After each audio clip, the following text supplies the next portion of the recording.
Hey, good evening, Top fans. Bill from TopFanRivalry with another TopFanRivalry Clubhouse with a couple of our infamous and famous and all stellar guests, Dave and Jackson. Thanks for being on tonight, fellas. Good to have you. Yep.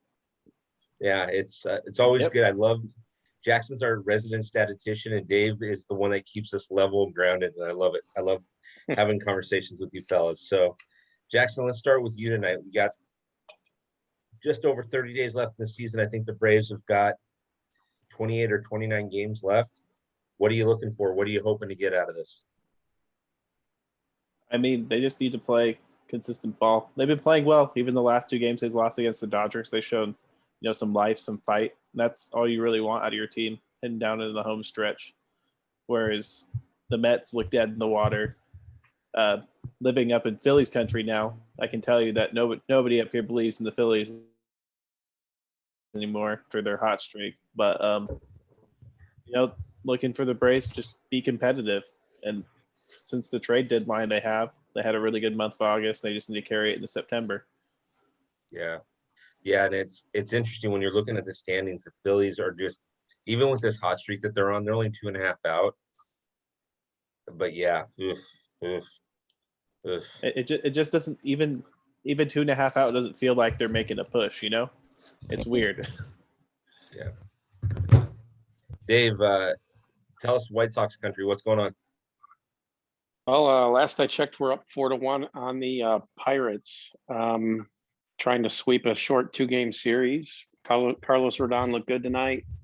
The rest of the guys, I mean, Grandal, I think was 2 for 2. Last I checked. So good stuff happening there. But the big thing, like I keep saying, it's a broken record, but these guys have nothing to play for right now. They've been up by 10 games in the division, seems like since April. It's probably more like June, but still. No one's going to come up and challenge them. They're going to make the playoffs. So the name of the game for the next 30 days is rest your regulars. You see a little issue in his hamstring. Lance Lynn's on the 10-day DL with a sore knee. You're going to see a lot of that. A lot of guys missing starts, getting some rest. Tim Anderson's on a 10-day as well because why not? So that's really the name of the game, and then really ramp it up there the last 10 days, 2 weeks of September. Make sure that they're firing on all cylinders. And I'm always the guy that I agree with you. Give these guys some rest. I'm always the guy that says, are we playing for home field advantage, right? And are we, and so the White Sox have the chance. I mean, they're about 6 or 7 games away from Tampa Bay with that, but are we playing for that? Or are we just saying, let's just rest our fellas and let's accept the fact that there's been times in the past where teams have made up big deficits like that, but I just don't see it happening. Making up 3 or 4 games right now, 500, or if you go 70% wins. It takes you 3 weeks to make up 5 games. So that's tough. I would like to have home field, but at this point, I don't think that's in the cards, and I don't think they do either. Yeah, and I'm looking at the standings right now, and the Astros are 78 and 55, and the Sox are 77 and 56, and Tampa Bay's 84 and 48. Tampa Bay would get the wild card team, whoever comes out of the wild card, and then you guys are only a game away from the Astros for home field advantage in that series, at least. Yeah, and then I could see them fighting for that. But they're not going to catch Tampa. There's no way. Yeah. But I also think that they believe, and rightly so, that when their top 4 starters are healthy, they can beat anybody anywhere. So I believe that to be true. Yeah. All right, Ned, we already had a little bit of a Braves thing, but you want to give us a little bit more Braves and a little bit of what's going on down on the 5 in Anaheim? But you're going to have to take yourself off mute first. Sorry about that. No, hey, I'm sure what you said was pretty profound. Jackson was taking notes. Yeah. That's what I was saying. I'll start with the Anaheim Angels. You know, they I think they're doing the right thing by there was some talk about shutting down for the rest of the season. Why risk $1 million, multi-million-dollar man for nothing. So but that's probably the most exciting news coming out of Angels camp. But the more and more games I watch, the more and more major league debuts they've got going on with some of this pitching staff, like guys I've never heard of before. So, not that I'm a huge fan and know, every single guy in their farm system, but it's like it's had to deal with, for the Angels even to be 500. But the thing that really stuck out to me was a stat that I heard the other day on the radio is that in their own division, they couldn't beat the Astros, couldn't beat the Mariners, and couldn't beat who else is in front of them? Oakland. So, if they would have gone, 500 instead of 333, then, I think we'd be talking, a whole different story about that second wild card for the Halos. But, just like always, it's wait till next year. Yeah. And another thing, just wait till next year. Good old Tanner Boyle, right? Yeah. But I didn't hear all of what Jackson said, but anything, the Braves got hot and they put a string together. The Phillies can do the same thing. So, this Dodger series, the Braves have been playing with the Dodgers has been very interesting. It's kind of raised their level of competition a little bit.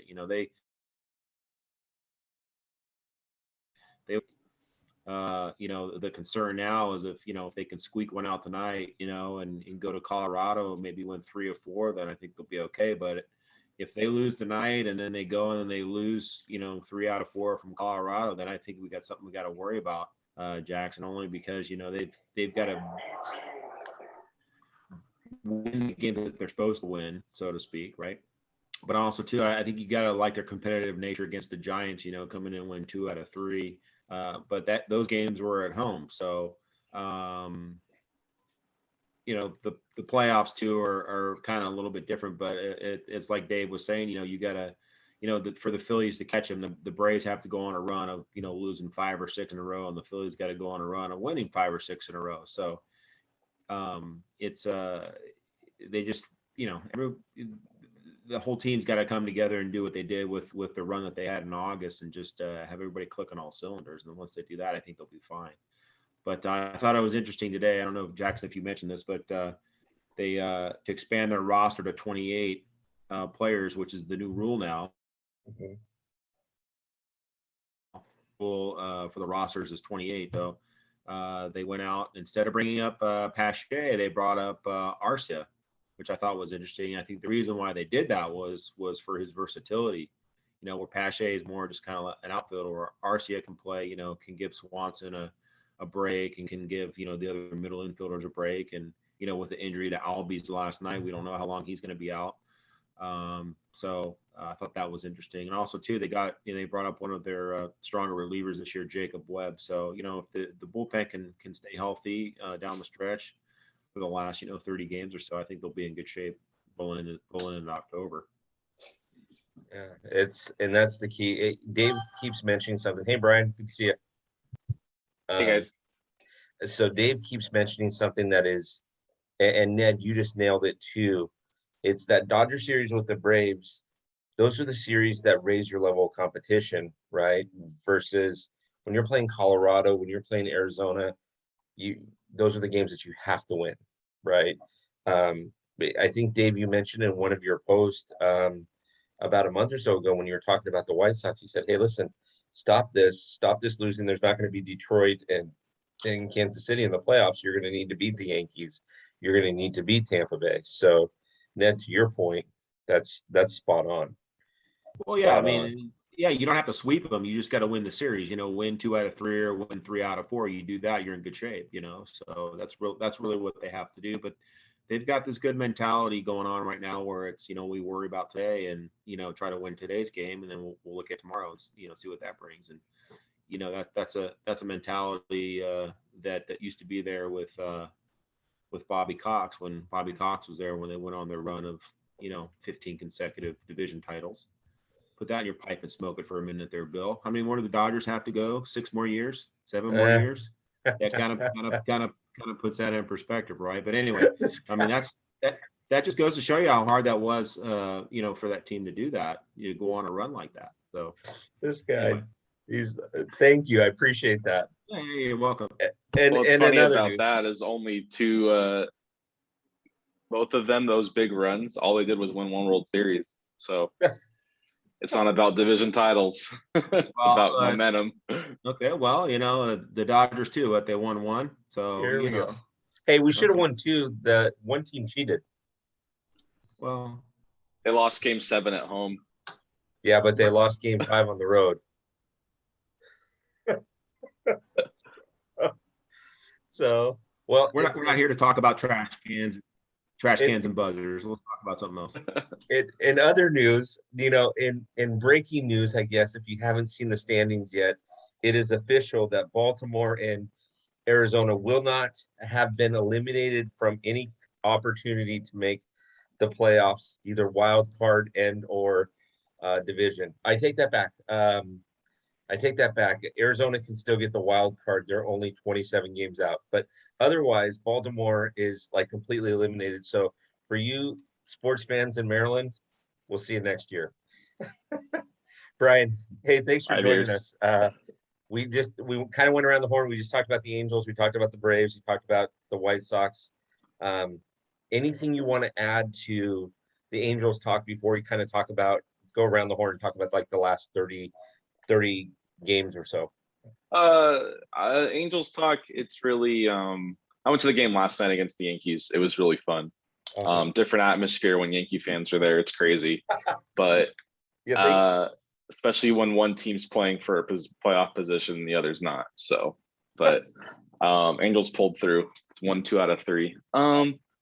They're giving, the thing I say about the Angels is that they're giving their guys, their minor leaguers, a chance, and so far it's been okay. They're still young, so I give it more comfortable in the outfield. He looked more comfortable at the plate.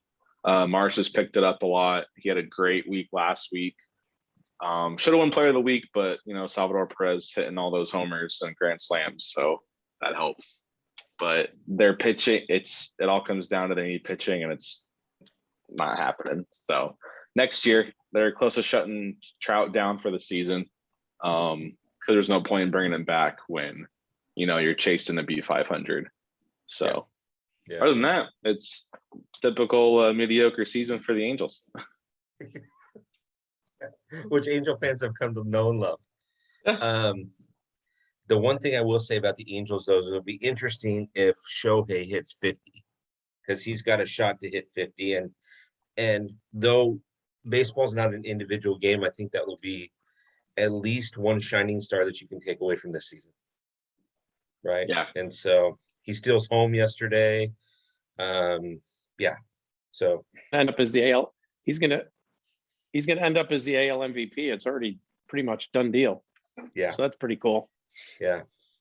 I mean, he's doing things that are crazy, and everybody was talking about him at the beginning of the season, and I just kept saying, hey, if he plays a whole season, then we'll talk about him. If he plays a whole season, we'll talk about him. Well, he's played a whole season, and he's doing phenomenal. I mean, he stole home yesterday. He's got 42, home runs. What more can the guy do, right? Except for carry an entire ball club. He's their best pitcher and hitter, so it's tough. He needs to pitch every 3 or 4 days instead of 5. Yeah, every day. Yeah. Oh, up down the 5 freeway a little further down in Dodger area. It's kind of, I don't want to say it's much to do about nothing, but we know we're going to make the playoffs. Or 13 and a half games up in the wild card. Actually 14 and a half from losing a wild card spot. So with 28 left to play, we have to go on a serious losing streak to get that out. It's going to be interesting when Clayton Kershaw comes back on how they use him. I would use him very sparingly, and get him strong for October, because if Urias pitches the way that he's been pitching, if Max Scherzer pitches the way that he pitches in October, and you've got Walker Buehler, Clayton Kershaw would be a great guy to have as a number 3 or 4 guy. So it'll be interesting. I still think the Dodgers are going to win that division. I looked over the schedules of both the Giants and the Dodgers today, and the Dodgers have a lot of games with Arizona and Colorado. Next week is going to be the week where if the Giants are going to run away with it, it will be next week. This weekend, Dodgers and Giants play, but next week the Dodgers play the Cardinals, I think, for 3 or 4 games, and then they play the Padres, where the Giants play 2 sub-500 teams. I think they play Arizona and Colorado, or Colorado and Kansas City or something like that. So it's, I mean, next week it's going to be the week for the Giants if they're going to get there. But enough. I'm going to get eye rolls here. Top fans, watch this. Enough of talking about the world champion Los Angeles Dodgers. Thank you very much. Okay, so let's talk about the last 30 days, fellas.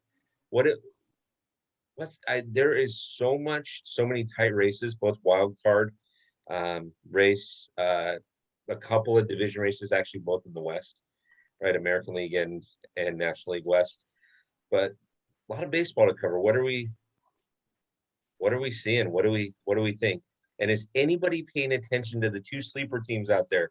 Is anybody paying attention to the Cincinnati Reds or the Seattle Mariners? Anybody want to talk about those guys? I don't want to talk about the Mariners. I can't believe they're doing that well. It's crazy.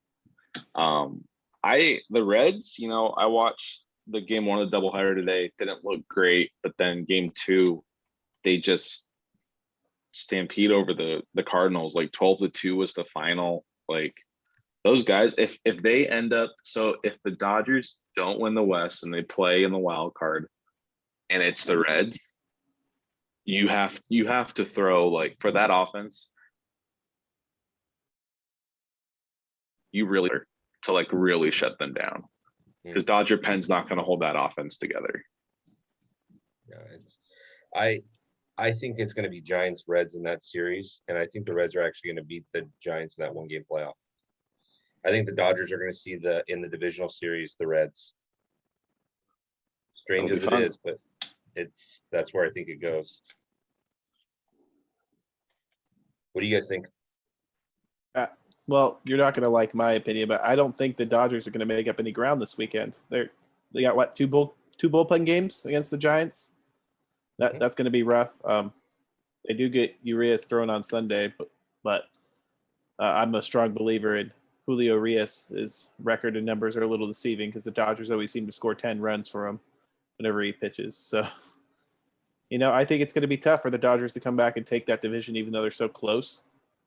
I just feel like the Giants, they have, I don't want to say like the chip on the,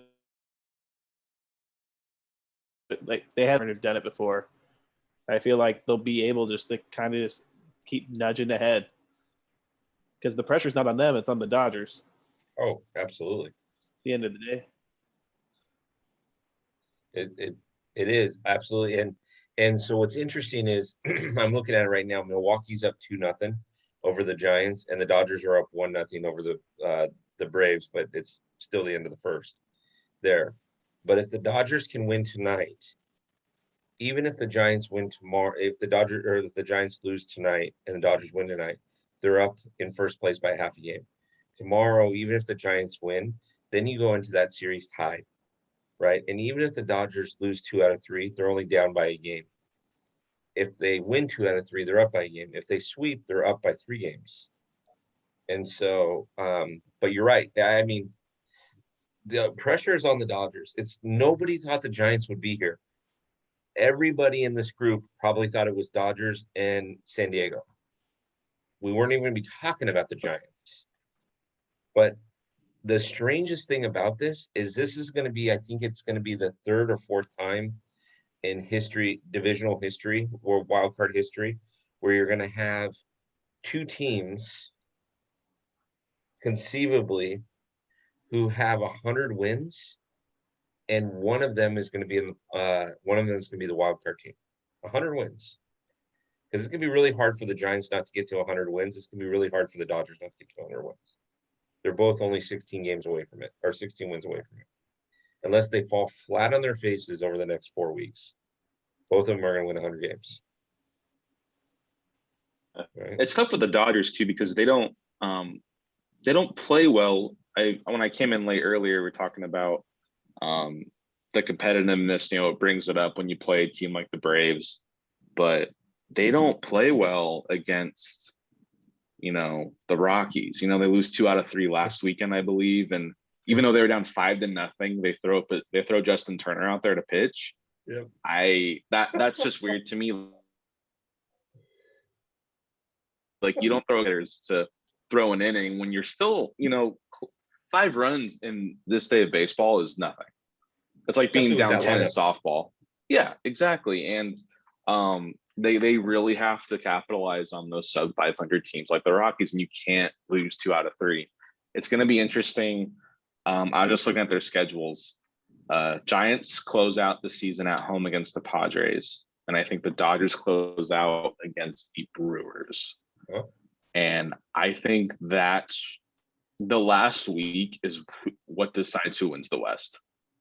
Yeah, so the Padres will still be fighting for their lives at that point. The Brewers have all but clinched already. So the Brewers are going to be saving arms and that's the only positive thing about that series is the Brewers aren't playing to clinch the West or clinch the Central. They're done. I mean, they're up 8.5 or 10 games or something like that. They're done. Yeah, they're up 10 even. Yeah. And so that last week is going to be insane. But what you had missed before you had come on is we were talking about the difference in the schedules. Next week, the Dodgers have the Cardinals, and I think the Padres, where the Giants have Colorado and Arizona. And so, and to Dave's point, you've got to, and this is Major League Baseball, right? This is Major League Baseball. You should know this. The way that the schedules work nowadays, they're pretty. You're going to play your division quite a bit, but you need to beat up on the weak teams so that even if you go 500 in your division, at least you're beating up on the weaker teams in baseball. You can't. The Dodgers losing 2 out of 3, and the funny part was the Giants lost 2 out of 3. So if we could have won 2 out of 3, we'd be a half game up tonight. I mean, it was terrible. And no disrespect, Dave, to the Diamondbacks, but you got to beat up on those. Whenever you go into Arizona or whenever Arizona comes to you, you got to beat up on them. They've got 44 wins this season. There's a very good chance that they're going to have 110 losses this season. Yep. You got to beat up on them. So, anyways. Well, speaking of that, there's a Shelby Miller sighting on the south side of Chicago right now. Really? Yeah, he just threw a 92-mile-an-hour meatball to Yasmani Grandal. And aren't you happy to have Grandal back? He's been on fire, man. All I can say is it was fun to watch him over the weekend. Wipe the floor with the Cubs. It was great. Yeah, I was about ready to text you that first night when the Cubs went to town, but I'm like, let's just see how this series turns out before I start saying anything. Well, it was 6-0 in the first inning. We're losing, and in that game, it was like nobody ever thought that 6 was a big deal, and they tied it up by the third, and they beat them by 4. They gave up a bunch of runs that needed some work. Did you did Yasmani go yard in his first game back? Yes. Okay. Yeah. I love Will Smith. I think Will Smith is an all-star catcher in the future. But let me tell you, I loved when we had Yasmani Grandal because that dude just laced it up, and he never caught any trouble. He was just the guy that said, "Here, let me catch 140 games for you, and I'm going to switch hit, and life's going to be good." Well, we just got done. We just got done with him being on the DL for 7 or 8 weeks, and the backups are both AAA guys. And talk all you want about what he does with the bat, but I think the whole value of a catcher is behind the plate handling the pitchers, and whatever you get batting is gravy. And it was very appealing watching our catchers try to compete at this level. They can't receive, they can't block. I don't know. You really have to have a defense first catcher on your roster. Yeah. Yeah. And that's, it's funny that you say that because you said that before. And I've always known that, but I've never thought it directly like that.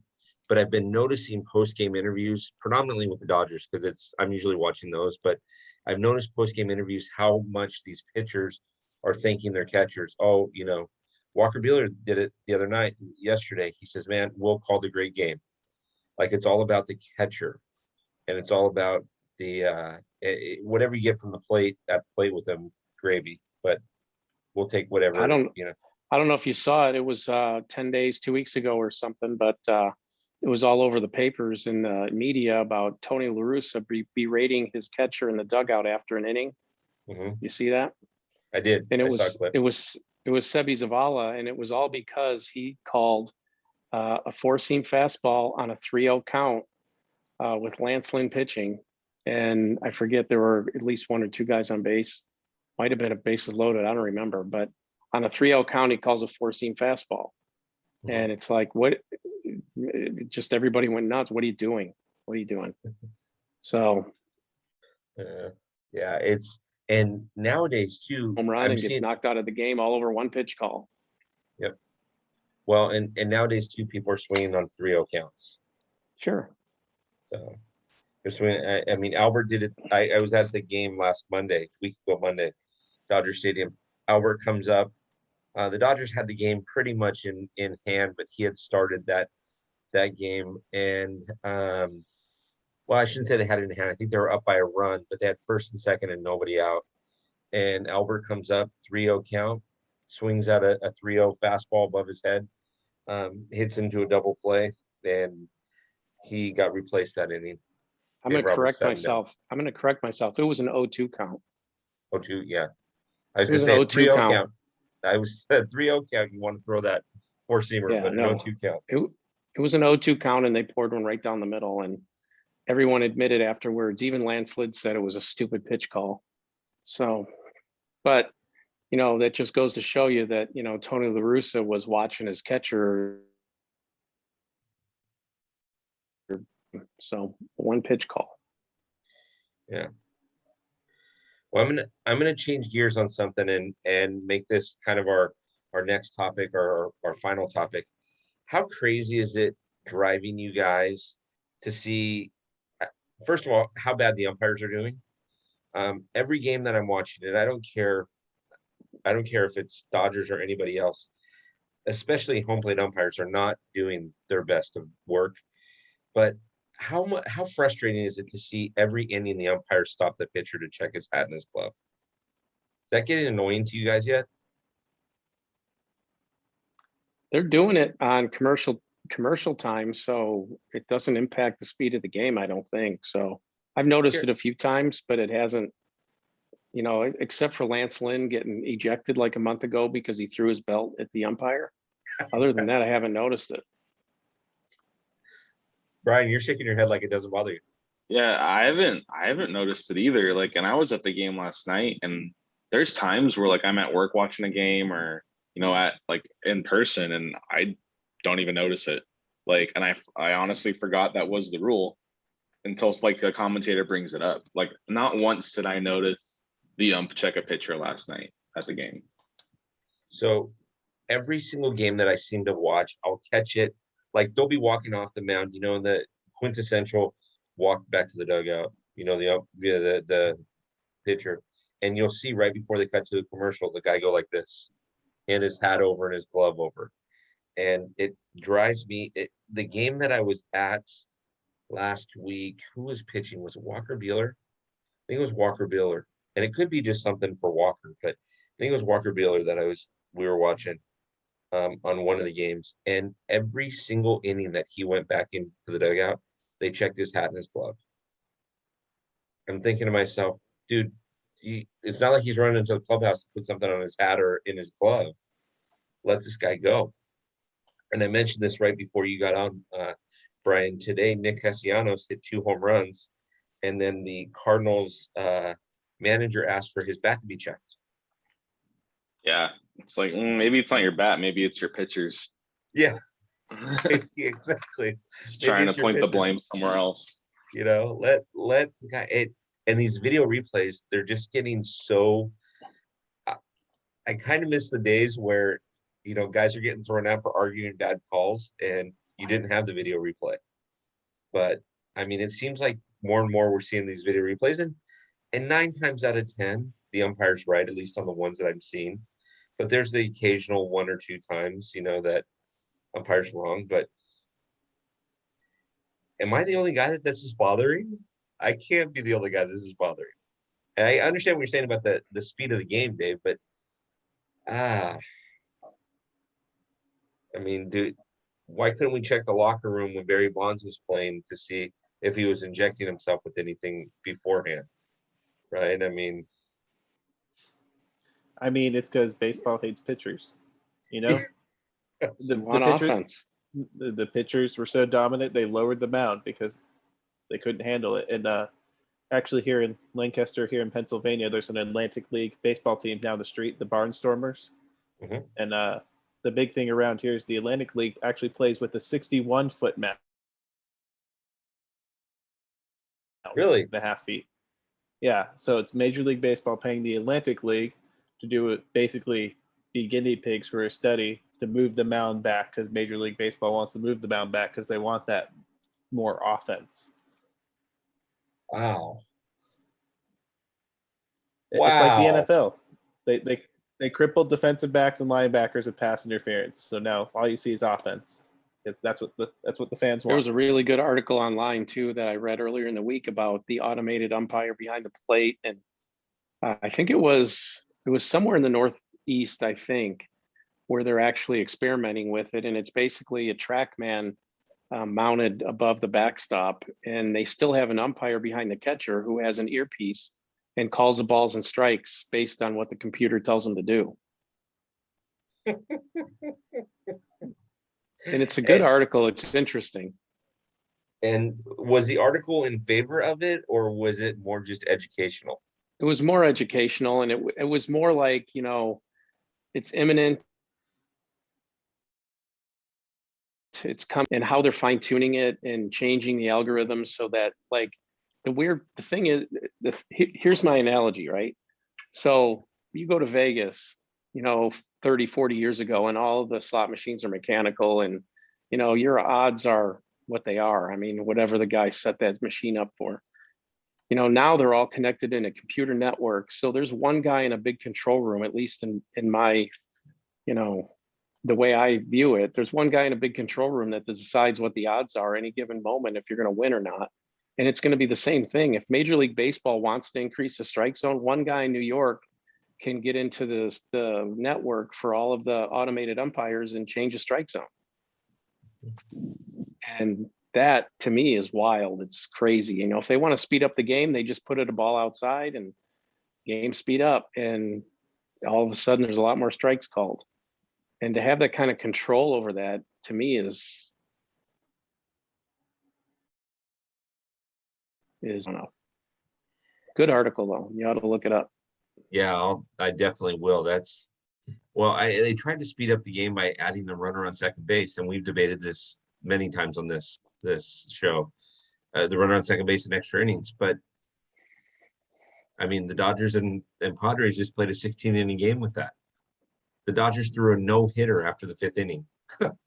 And so, which was crazy, but nobody could score. And so and I saw somebody, it might've been online, it might've been Twitter, but somebody said, hey, if this isn't going to work, why don't we just start with the bases loaded and you have to get 4 outs in the extra innings. Yeah. That's a little. I say you take away defenders. You take away the second baseman in the 10th inning, and then maybe in the 12th and 13th, you take away an outfielder. Yeah. Just like hockey, you play on a power play. Yep. Listen, I'm for it. Take away a defender. You have when you do the shift, you take away a defender anyways on one side of the field, right? You just got to make the winning team hit to win, not sacrifice and bunt and all that crap. You got to hit to win.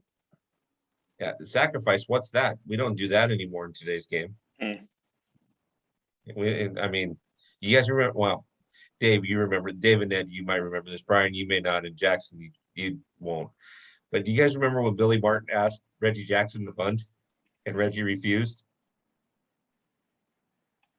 Billy Martin asked him to sacrifice over a guy, and Reggie's like, nah. And he went and swung away, and then they got into a big argument in the dugout. It was awesome. Let's sacrifice anymore. So, all right. Let's as we're wrapping up here, boys. Tell me. Let's go around the horn here for 90 seconds and just tell me what excites you. Tell me anything you want to tell me about in the next week or 10 days until we get a chance to visit again. What you're looking for, either from your team or Major League Baseball, or what excites you, what races.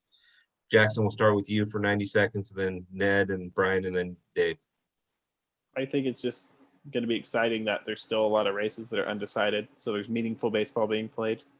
It's always a bummer when you get to September and everything's all kind of wrapped up, basically, and there's only like 1 or 2 races going on. I think it's fun that the AL wild card, the NL wild card, the AL East, the NL East, the NL West. There's a lot to play for. And I mean, meaningful baseball makes for good entertainment. And just looking for the Braves, like I said at the top of the podcast, just play consistent and just play with confidence. And that seems to have worked for them after the trade deadline, acquiring players, knowing that they're in it to win it. Yeah. And that's really what you want to see from your team. And you can't do what the Phillies have been doing the last couple of weeks, which is play down to your competition. It's talking about earlier, raising your level of competition. Like when you play the Dodgers, the Giants, you got to at least be competitive in these games, because even when you lose, you need to carry over the momentum somewhat. Agreed. Nailed it. Ned. I'm looking for the NL race for most valuable player out there.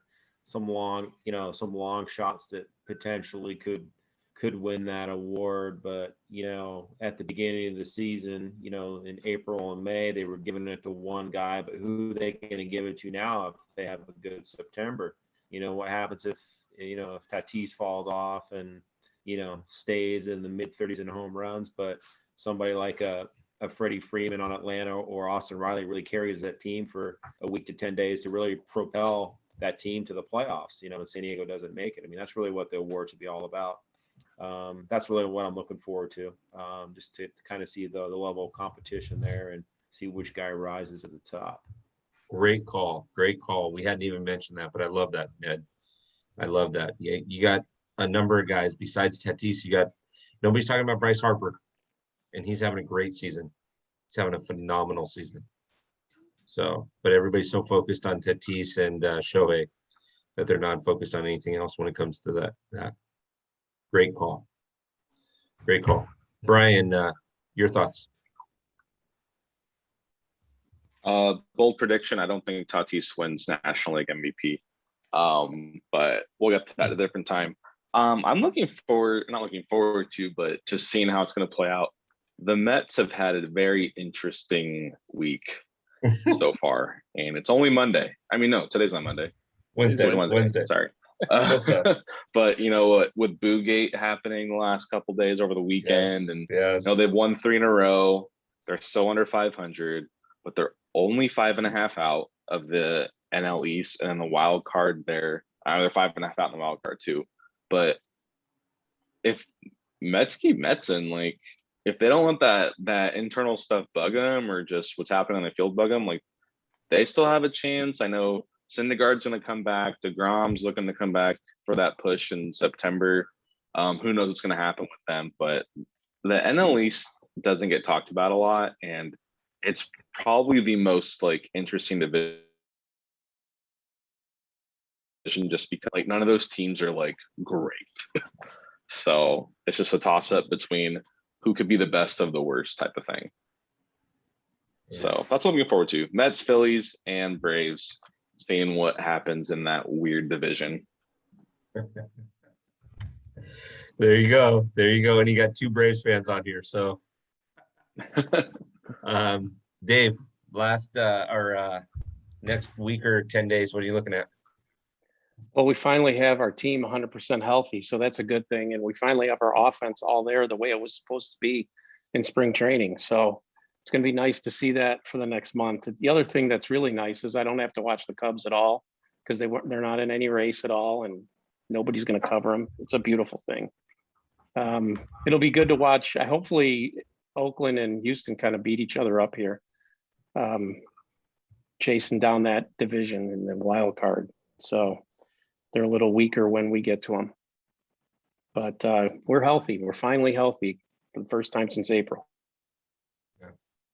Yeah, that's a good call. I mean, I was watching the game that Robert went out in, and Grandal. Yeah, there's Jackson. I think you nailed it. I and Ned and all of you nailed it. I think there's still a lot of baseball to play, and it's going to be exciting to see how these races play themselves out. Individual awards will also be exciting. I think Shohei's locked up the MVP in the NL or in the AL. If he hasn't, then whoever votes is just not paying attention to baseball. But in the National League, you've got a ton of people, and there's so many good games left. Jackson, you nailed it. It sucks when most of the divisions, if not all the divisions, are kind of decided, and you kind of know who's going to be in the wild card, and the closest team's 5 games back, and in all reality, in both the National League and the American League, you have 5 teams in each league that can make the wild card. And I mean, don't count Seattle out, Brian. I know you hate to hear that, but don't count Seattle out. There's something in the water up there right now, right? And don't count the Reds out. And don't be surprised if you end up if both the Yankees and the Red Sox miss that wild card for Oakland and Seattle. It very well could happen. They're only separated by 3 games between the worst and the best. And so that would Major League Baseball would go from their dream scenario of Yankees, Red Sox to Oakland, Seattle. And, you get the West Coast. And so, but there's so much baseball left to play, and I'm so excited for it. And guys, I appreciate you being on. I know it's late tonight. Jackson, especially for you, you're on the East Coast. So I just appreciate you staying up and chatting with us. I always look forward to your views. Dave's watching the game. It's like, I got this. Woo! So I love it. But fellas, we'll probably do this another week, 10 days when we have some stuff locked in. There's some topics that I'm looking forward to discussing with you guys as we wrap up the last 15 games of the season or so. For you top fans that are watching this, feel free to make comments on it if you like. And also check it out on Twitter. There's new stuff that are coming up and some new articles that are being posted. So for you, Brian, Ned, Dave, Jackson, thanks for joining us. This has been fantastic. Appreciate it. Yeah. Thanks. Thank you. Good. Have a good one, fellas. Bye, guys.